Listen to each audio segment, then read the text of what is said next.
I got diagnosed with AML leukemia, but it was in a lump, which apparently is unusual, but yeah, it was AML basically, AML leukemia. Cut a long story short, I had back pains from about the November 18, sciatica and whatnot, but you know, because of manual job, you just put it down to, you know, just wear and tear. You know, I was 38. Basically, but I was in so much pain, I ended up going to A&E, and they picked it up on a scan basically that there was something pressing on my urethra.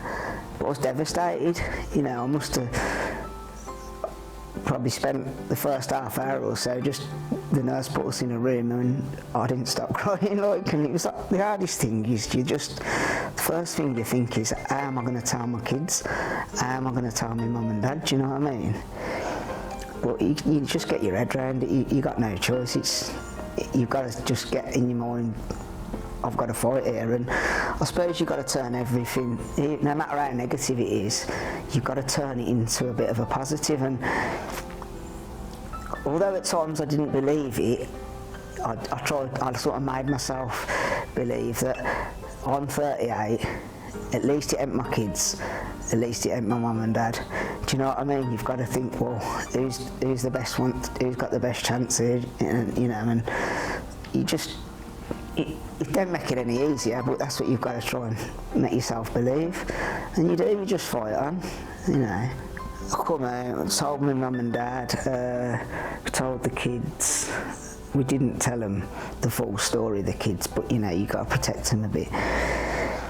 Then I went to work the next day. I was on a roof, literally, on the Tuesday, because I was just waiting for a phone call to go into hospital, and I just thought, do you know what?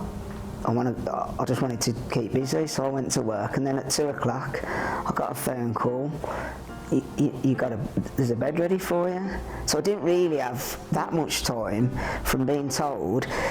When they said about the trial, I was up for it because I know it, and although it's called a trial, it's well advanced, and I was just buzzing to be on a trial because I know that's the latest treatment. That was how it was sort of explained to me and whatnot, that's the latest one.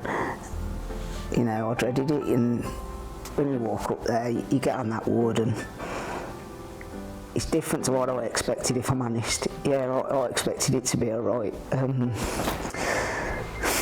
I just expected it to be all doom and gloom, like, but it ain't like that. They get you up for the fight, you know what I mean? And that's what you got to do. You just got to get up every day and give it your best shot. I don't know how you can put it into words. Just everything you need, whatever you ask them for, whatever they can do for you, they'll do it. Honestly, they just will. Like they're just, I don't know. I know it's just that it's their job, but it's like effortless.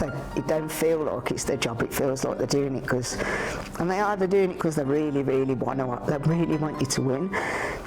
But the treatment, everything was, you did get the impression that if you needed something, they made all the calls around that hospital, and they made things happen. You know, that was brilliant. Honestly, all of them. I think they know what I feel about them. I think they all do it. That, you know, literally everybody in that building. I think the world of them, honestly.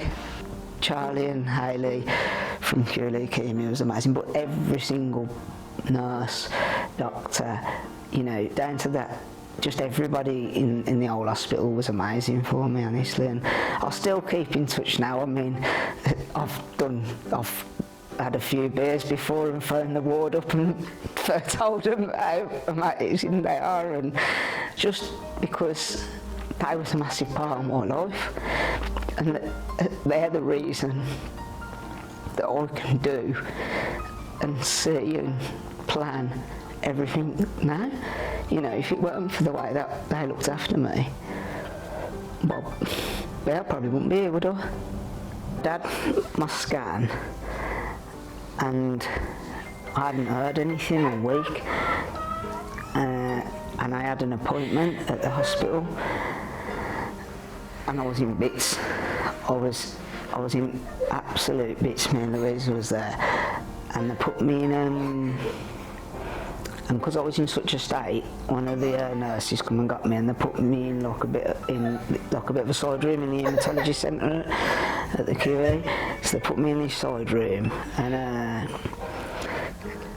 Dr. Gilson, John Gilson, he come in and he said, "Adrian, they've told me you're in bits, what's the matter?" And I says, "I'm just scared. I don't know what you're going to tell me." And he said, "Hasn't Naomi rang you?" I says, "No." He says, "It's all gone. It was COVID at the time." I just jumped up and I gave him the biggest hug ever. I got told off for that, but he forgives me. But yeah, honestly, I just couldn't be happier. Like, you know, that's all you want to hear is that you're done. You know, you're not done and dusted, because you know what the treatment it does batter you, but you know, all you can think of is what you want to do in the future. You know, I didn't know if I'd see my oldest son go to high school. I've done that. You know, just lots of things. So yeah, it's just, but yeah, when he told me, it was probably better as well than being told over the phone, if I'm honest. It was probably worse for them few days, what I could have found out earlier. But you know, the fact to hear it off, John was amazing, to be fair.